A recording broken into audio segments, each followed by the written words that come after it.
Good afternoon, everybody. Welcome to today's webinar. My name's Jodie Hudson. For those who don't know me, I'm the Executive Manager of Client Engagement and Wellbeing here at MS Plus. Prior to that, I was an MS nurse for the last 25 years before I came into this job. What we are talking today about is the 5 ways to wellbeing. It's one of my very, very favourite things to talk about. I think particularly during COVID, but I always thought wellbeing seemed to be really hard until about 3 or 4 years ago, probably 3 years ago now. I just at the early days of COVID, I found this simple thing to think about, which was 5 ways to wellbeing. And during the last 3 years, I've been in contact with the person that I'm going to interview shortly, Nicola McKay. And Nicola McKay is going to chat to you about, so we've sort of known each other on and off through the last couple of years. And in the spirit of reconciliation, MS Plus acknowledges the traditional custodians of the country throughout Australia and their connections to land, sea and the community. We pay our respect to their elders past and present and extend that respect to all Aboriginal and Torres Strait Islanders peoples today. Just this discussion that we're having does talk about wellbeing, but it touches very lightly on some issues of a sensitive nature. So if you need any support, please contact Lifeline or Beyond Blue. I will shortly, we'll go to the recording where I chat to Nicola. And Nicola is, as I said, is responsible for the implementation and embedding of the 5 ways to wellbeing program across Melbourne Health previously and now within Northern Health.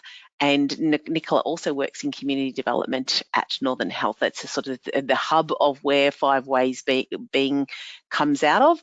5 ways of wellbeing was traditionally a mental health approach, and so she works a lot with people navigating mental health issues, but also barriers to consumers overall, from wholeheartedly engaging in with their clinicians.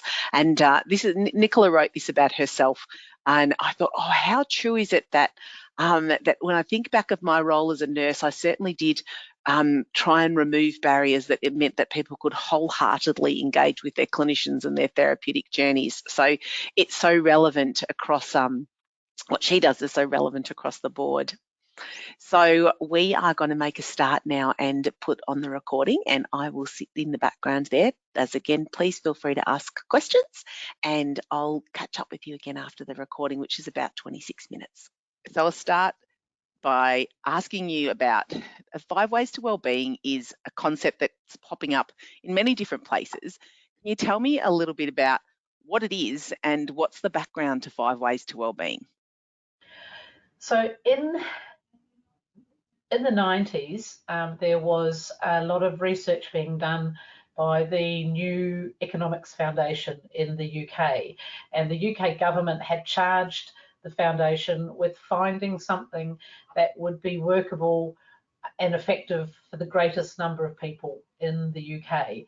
The NEF then drew on a lot of research that had been coming out of the World Health Organization since about the 70s around the social determinants of health and how our environments and our social networks and our day-to-day living impacts our health physically and mentally.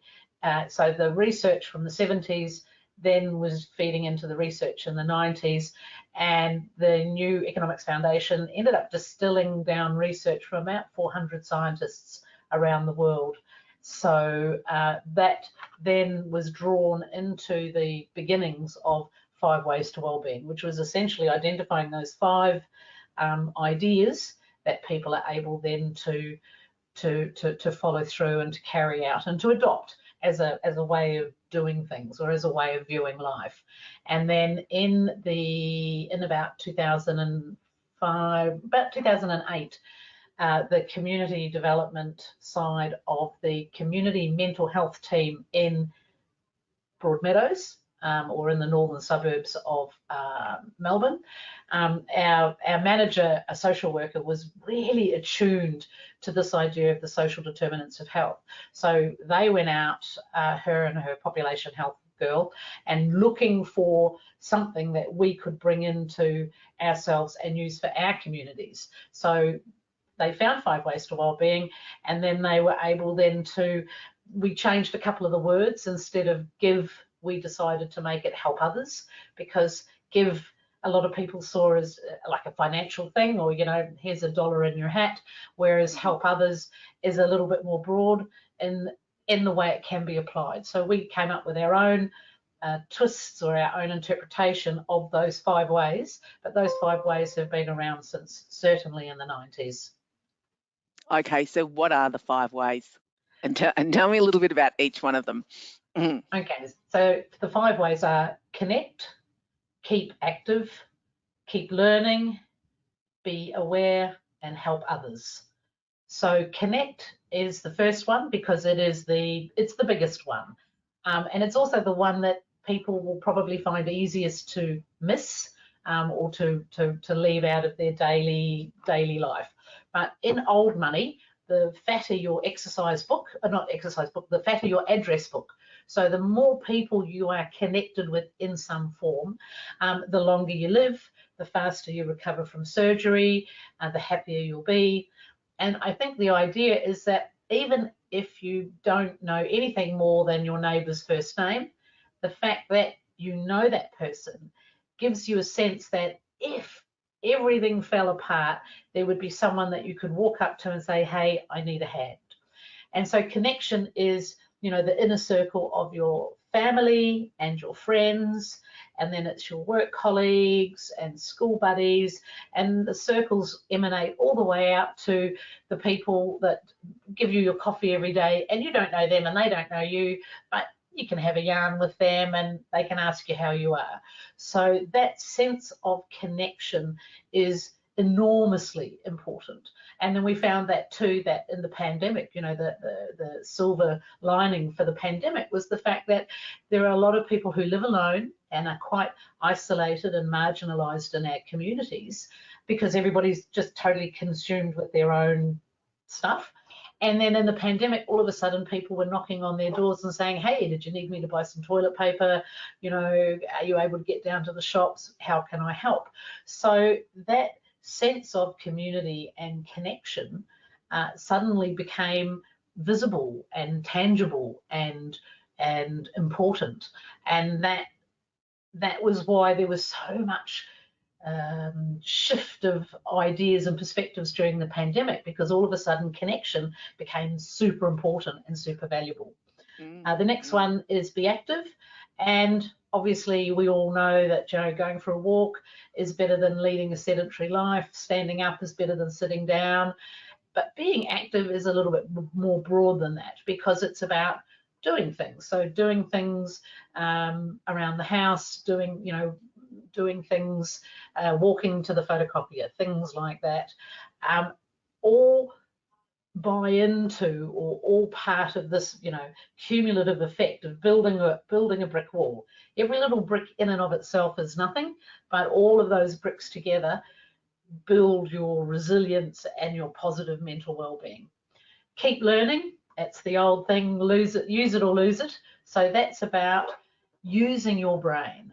And keep learning doesn't mean going back and doing a PhD. It means learning how to say hello in all the community languages that are in your street, learning people's names, learning ways to remember names, learning how to knit, learning a musical instrument. All of these things are enabling us to be curious, to be connected into our environment, and to be always wanting a little bit more, so that we're not drawing things into ourselves, we're pushing our comfort zone out further around us. So we're living in a bigger space mentally and emotionally and spiritually and physically. If you know how to garden, if you know how to bake scones, if you know how to say hello in Turkish, all of these things allow you to live in a bigger sphere in your life. The fourth one is be aware.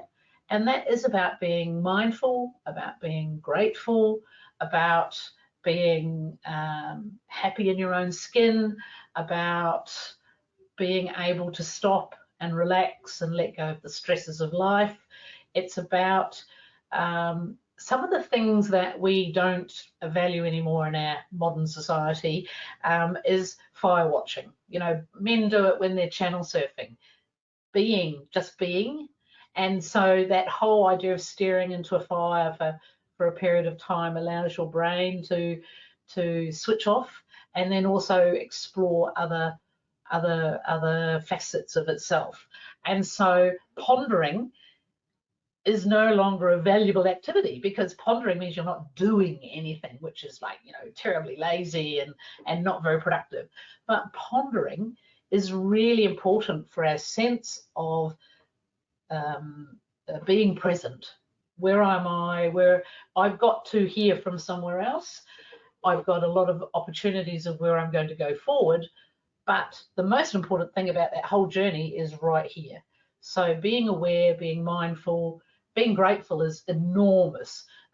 Gratitude exercises have fantastic evidential research that says, people who are grateful are happier, are more relaxed, are less stressed, and have a better sense of purpose.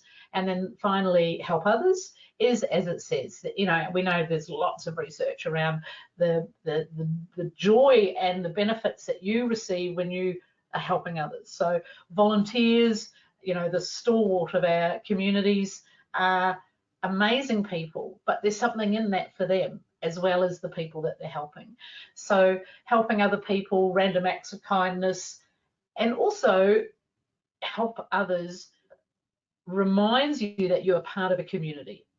And in a community, we have rights and responsibilities. And our right is to expect our community to help us when we need it, which is that sense of connection. And our responsibility in a community is to give back into that community what we are able to give. So it's not a cup of sugar to the neighbour next door every day for a year. It's about answering questions and bringing in wheelie bins and being there for people, because that's our responsibility as being part of a community. And certainly the pandemic highlighted that people with community were far better placed to tough out the storm than people who had been a rock and an island for a long time, because that's just the way that modern life appears to be successfully lived. And we're certainly now much more in touch with the idea that community is really important. And community then sits through those 5 ways. So you can do them all by your own self, but each of those ways in some manner encourages you to go out into your community.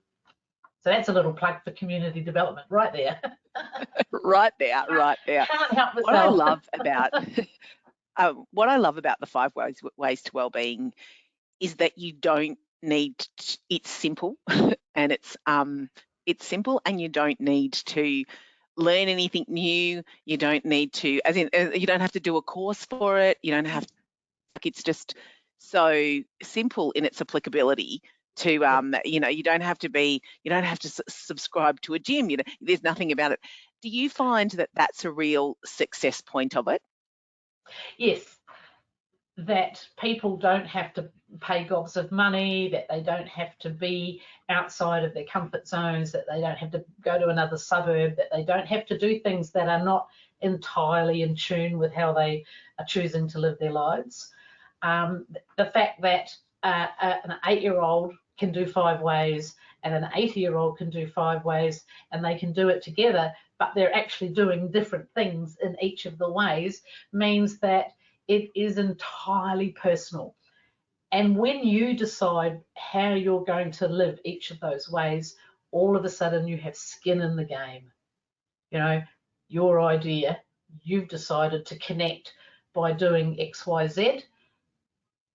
Your idea means that you are now better motivated than your doctor or your employer or your priest telling you, what, now this is what you have to do, because what's in that for you, and why does that, who's going to make me? Whereas when you design your own 5 ways, that's your motivation right there. Yeah, we get a lot of questions when we do things about well-being, and I think a lot of people have that sense of overwhelm when they first think about well-being. They're like, where do I start? What do I do? How do you help people get on the path? What do you recommend in terms of getting to get? Often the first step is the hardest step, but how do you help people with that? So what happens when people want to lose weight? What they do is they look at 20 kilos. And 20 kilos is it's a bag of chicken seed, I can tell you that, and it's very heavy. And when you're looking at it as one big thing, then it's overwhelming. It's a mountain with no steps. It's impossible. And so what we try to do is we try to break it down to small daily attitudes and then motivations and then activities that allow people to understand that every little thing that they do for themselves is building a cumulative effect. So it's not about losing 20 kilos. It's about all I need to do today is say hi, help my neighbour, go for a walk, learn how to do purl on knitting needles. Really simple. And what we say to people is that by doing those little things every day, most days, when you can, what you are doing is you are actively contributing to your own mental well-being. And mental well-being is, again, if it's one big thing, people are like, yeah, whatever, it's easier to stay the way I am. But if people understand that every time they put 20 cents in a jar, it's the journey. It's building something really big and solid and resilient simply by doing a little thing today. And what we try to do is break it down to those little, tiny, almost inconsequential actions that people are doing, and they're paying themselves. They're putting 20 cents into their own jar. Yeah, that's another thing I love. It's very scalable, 5 ways to wellbeing. It's just can be a little thing that you can, and it's really then achievable, which is so important, isn't it? I've done something. I've actually achieved a goal that I set myself. That's just a small goal, but and often I find when thinking about 5 ways, some people are really good at one of the ways to 5 ways to wellbeing, but the others aren't quite as effective, or there's a bit of a gap in my. Where you can sort of do a self-check and say, hey, there's a little bit of a gap in what I'm doing, or I haven't really been active this week. I've been really helpful, but I haven't done that. So how am I going to kind of address that little area rather than feeling like I have to do all of everything all in one day? It's so easy to get caught up in make these 7 changes in your life, and tomorrow, and you'll be amazing exactly. Tomorrow.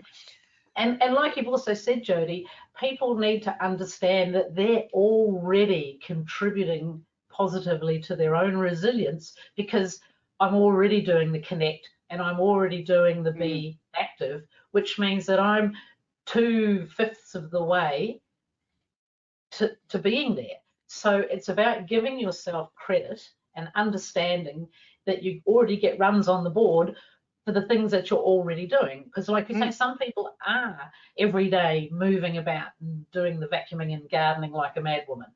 And knowing that that activity is positively contributing to your own mental well-being, it's just like, I haven't had to start a new thing. I'm already doing it. So I do that, and then all I might do is just pop one more way into my day-to-day. So it's a very undaunting, I don't know if that's a word, but it's a very undaunting process, because once you understand how it works, you're already giving yourself credits. You're already oh my goodness me, I'm a third of the way there. Go me. And when you understand that tangible assistance to your own self, it's just like, fantastic, I'm already doing it. Yeah, I'm already on board, or I can just a little thing can add it. I know that the 5 ways to wellbeing has often been linked with mental health, but I also am aware, just even looking at the in your organisation, the enormous variation in the different partners that you have. So where's the research sort of leading into other ways? And in your experience, how is the 5 ways of wellbeing being utilised in different ways in organisations? That's a fantastic question, and it speaks to the scalability and the tailoring, the opportunity to personalise the 5 ways. So we have organisations like HALT, which is help and assistance for local tradies. And it was an organisation that just said, hey, there's a whole lot of tradespeople out there that are suiciding unnecessarily because they don't have any support.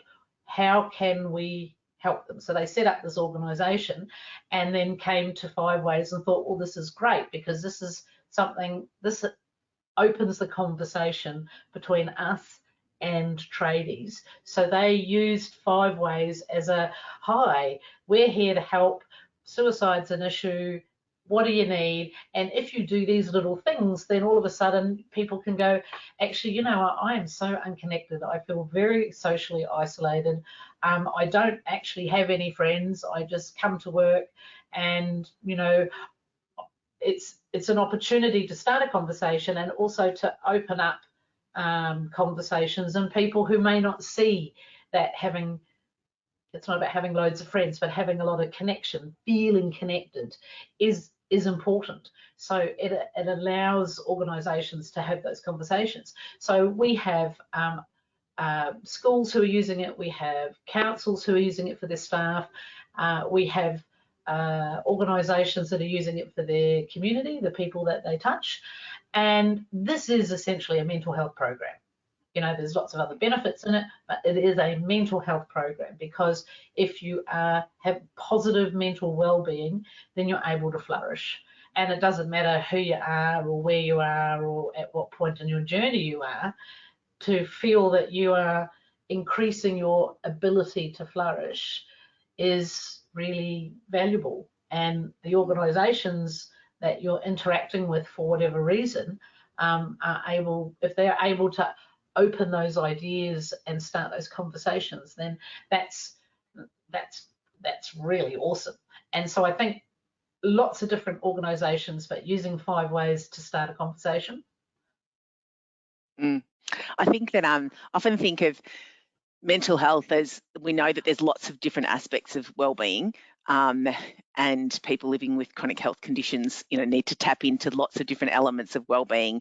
But I often think without mental health, that's the foundation. You know, that's if that part of your well-being isn't working, all the others are going to be are not going to be able to be like, that's the concrete base of the mental health, is the concrete base. And so so I often think if that part of it is not working for you, and I've seen it, you know, after 20 years of being a nurse, it's that concrete base, it's that foundation. If that's not there, if your mental health isn't strong, all the other parts of well-being are just going to be extraordinarily hard to act. Your physical well-being, your financial well-being, your safety well-being, all those other elements that we talk about, and I think that's why it's so important, and why we at MS Plus think it's so important as well too, for people to have positive mental health, because we know that that's where it starts. You know, that's the foundation of it. Absolutely. And I think that, you know, the information that we've been given from the health industry is that it's all about something that's negative. So when you say mental health, people go, oh, depression, psychosis. When you think about physical health, you go, dodgy knees, bad back. But the thing is that good health is not just the absence of issues. And the problem is that we don't, when we run up a flight of stairs and then run to catch the bus and then, you know, leap about on the dance floor on a Friday night, we don't realise that it's our good health, physical health, that allows us to do that. And so you're absolutely right. If you have positive mental well-being, you may not really see it as a thing that you have, but it's your positive mental well-being that allows you to go, oh, I might try that. I've always wanted to do that. I feel really happy where I am right now in my life. Oh, I've got motivation, I've got plans, I've got purpose. And those things come from good mental health. So it's not just like, oh, aren't I lucky? I don't have psychosis, I don't have schizophrenia, you know, I don't have bad mental health.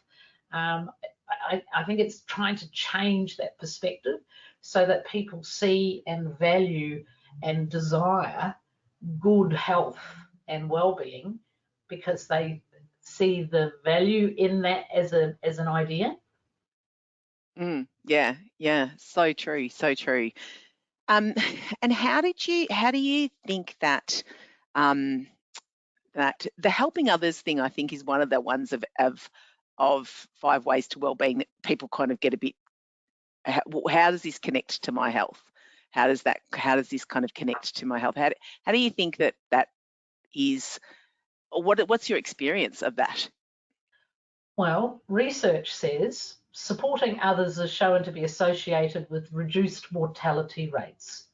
So helping you makes me live longer. Committing an act of kindness once a week for 6 weeks is associated with an increase in well-being compared to control groups. So someone's done a study on that, and that's an act of kindness. So it might be helping an old lady across the street, but it might be just a random act of kindness. Here, take the park, I'll go find another one. Volunteering is associated with positive well-being and more meaning in life, and in older people it acts as a preventative agent against cognitive decline. So by having a focus on somebody other than yourself gives you benefits. And so helping others, again, you can interpret it literally, but it is simply a random act of kindness. You don't have to help someone you know. And it doesn't have to be big. It doesn't have to be $100 donation. It can be something as little, as small as, can I help you lift this into your car? And again, it's all interconnected because it all relies on connection to your community and to your environment and to your space to be able to see, I just bring my neighbour's wheelie bin in, and it's not something that you get. It's not the thank you. It's not the box of roses chocolates that you get. It's not the payment. It's not the, recognition certificate. It's the act of doing that gives you that better cognitive support, reduced mortality, and a sense of well-being. Yeah, and it's a bit of a serotonin surge, really, isn't it? Because you just feel so good about doing something good for others, and I think it's such an important part of it, a part of that whole sense of well-being. So I'm going to thank you for your time today and for sharing the 5 ways to so joyously sharing the 5 ways to wellbeing with us, and so positively as well too, and helping us, I think, recognise that wellbeing is not just the absence of something wrong. It's sort of, that sense of mental health. You can always work on it, and it's simple to do. You can always keep working on your mental health and keep flexing it, as they say, keep flexing those muscles. That's right. And as long as you make it your own, I mean, I think someone who's caring for someone with MS is able to take different things out of the program than someone who is experiencing MS, and yet they can do it together. So basically anyone with a neighbour, anyone with caring responsibilities, anyone with kids, we all have opportunities to do all of these things. Once it becomes a habit, 3 weeks apparently to form a habit, and once it becomes a habit, it gives you a perspective on life that will just pay you back in spades. And I think if people understand that, then they're unleashing fabulousness on their own selves. Yeah. Thanks. I love that. Unleash the fabulousness of yourself. Yeah. I think I need a sequin and a feather to go with that statement. We're moving on to questions now. So that was lovely to speak to Nicola yesterday about the 5 ways to wellbeing and unleashing your fabulousness. I really love that. I'll definitely take that one home. So Jess is going to give me some questions. Yes, so we had a few questions around fatigue management and how people manage that. Okay, great. I think, look, fatigue management is the number one issue in MS, isn't it? And fatigue, certainly, it's like a vicious circle, isn't it? You know, your feet gets worse if your mental health is not good, and your mental health gets worse because your fatigue is such a bother, and that just makes everything worse and it all blows up. So I guess that it's about, well, I think in my years of experience, it's about what you can do to give energy back into yourself. For fatigue management, I think fatigue management in MS is really complicated, and I in no way would minimise the difficulty and the challenges and how hard it is to live with fatigue. But I think, like, if you've got a battery of energy, and unfortunately with MS the battery of energy is lessened, the little things that you do to be able to make that battery a little bit, to extend that battery a little bit. And I think all the aspects of the 5 ways to wellbeing contribute to, even in small ways, to be able to give that battery a little bit longer and a little bit extended a little bit. And then there's lots of other ways of supporting better eating well, sleeping well, breathing well. You know, they're the simple things, but they're the things that are within someone's control as well too. So I think that I said, even just having connections around you and making sure that I think people should be strategic about getting the support that they need around them to be able to live their life the best way that they can. And so there's lots of resources to do that for people, but it's about thinking, I do need a village here, and I do need that certain person to help me in terms of being active. I know personally that I'm pretty bad on my own. So, but if I've got a group, I'm pretty committed. So for my health, my group of exercise people are far more important than any doctor will ever be, because they're keeping me active. So just that's why I think the 5 ways to wellbeing can be really important, and also the joy is hard to get sometimes, but it's also really important. And things like helping others really do give you energy, give you that little bit of energy back. So I wish with all my heart that I had something to help people manage fatigue, but all I know is that it's sort of one building block at the time, really, to put that energy back. Great. And there was another question. What would your number one top tip out of the 5 ways to wellbeing be? I think for me, personally, because I really like to use the 5 ways of wellbeing in my own life, and for me, it's about a self-check. So it's not one particular one at any given time, but I have a big magnet on my fridge that it's got the 5 ways to wellbeing, and I'll often think to myself, what am I not doing? What am I slipping on? You know, what have I, you know, just thinking about my life over the last couple of weeks. You know, what sort of, have I done anything nice for anybody over the last couple of weeks? Probably not.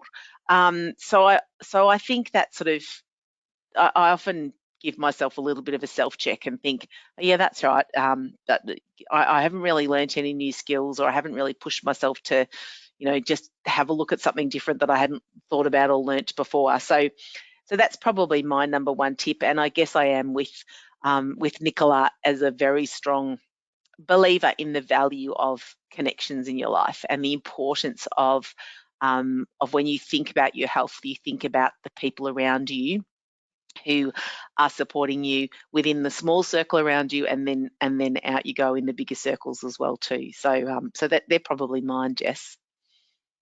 Great. And then we just had a question which was touching on, you know, maybe how to sort of reduce anxiety and mood swings, and maybe how that sort of relates to the 5 ways to wellbeing. It really depends on the degree to which I think anxiety is a terrible thing to suffer. It's such a black cloud in your life, and I know living with a chronic illness of any description, it's like you never really know. And we kind of, you know, the pre-MS days is when you had that sense of security of, you know, you kind of would know what your day was or what your body was going to do and where you, and it kind of takes that away a bit. So I think managing anxiety is really hard without help. And unfortunately, there are lots of resources available on the internet as well too, of strategies to managing anxiety. And I think it needs to be very intentional in the way that you manage anxiety as well too. There's so much in life that we can't control, and you know, but if you're in the middle of an anxiety attack, someone telling you that is of no value. and so I think anxiety is tricky to manage, and if you don't have the means and resources to get mental health support directly, there are lots of things on the internet that can give you tips and tricks about how to manage anxiety. And then overall, what was the other part of that question, Jess? Oh, the mood swings and the moods ups and downs. I think that there's a lot of women have mood swings for other reasons. So I'm very big on not blaming MS for other things. Hormonal changes, menopause, all those things. It's really important to think, is there anything else impacting on my health that is causing these mood swings as well too? Because the women's health clinics, certainly in Victoria, there's women's health clinics. There's women's health clinics anywhere. They know a lot about that. So in my days as an MS nurse, I certainly spoke to a lot of women, and we talked a lot and had lots of hot flushes together.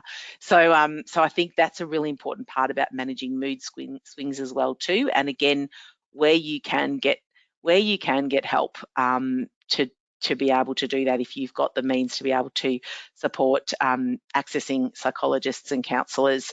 I'm a big fan of being able to do that. So that's sort of one thing about the mood swings. So thank you for your time this afternoon, and it's 10 past, so that if you had this schedule, there's other things that we do at MS Plus. So if you want to, MS Plus has allied health services, continence services, our nurse advisors, dietitians on board with us now, peer support, and like that sort of peer support is a great way to get connections. We also have a resource hub that's available where you can find lots of different information about all sorts of aspects of wellbeing, so tap into that anytime.